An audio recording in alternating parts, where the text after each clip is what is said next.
Mayong adlaw, ako si Jimuel Binalangay, first year BS Entrepreneurship student. Ani ako aron maghatag og sugilanon nagaluhan sinugdanan. Sinugdanan, dinhi nagsugod ang tanan sa pulong nga giawit sa kanhi nga kapanahunan. Sa matag litok naay kasaysayan. Sa matag tingog naay kalag nga nagapadayon sa kahangturan.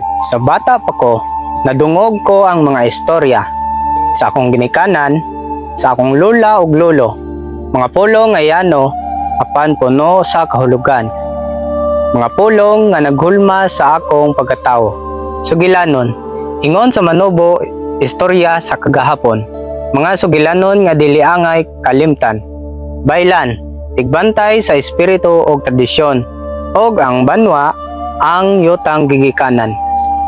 Apan karon, hinahinay ng kahilom ang akong pinulungan.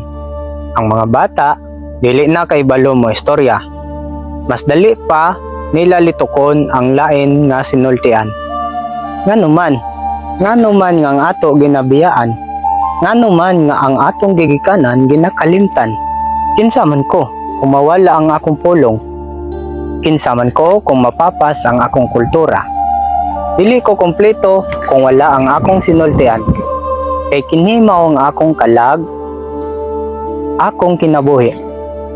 Kay sa matag sugilanon, mabuhi ang kagahapon. Sa matag balyan, mapanalipdan ang kaugmaon. Sa matag pulong nga akong isulti, nagapadayon ang akong pagkatao diri. Busa karon, ako motindog, ako mosulti, ako mosinggit.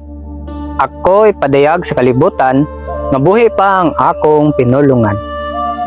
Buhi pa. Buhi pa ang kultura. Buhi pa ang kasaysayan. Buhi pa ang sinugdanan. Og samtang ako nagaginhawa, dili ko tugutan nga kini mawala. Kay ang pinulungan, dili lang pulong, kini kita, kini ako, kini kita tanan. Kang salamat.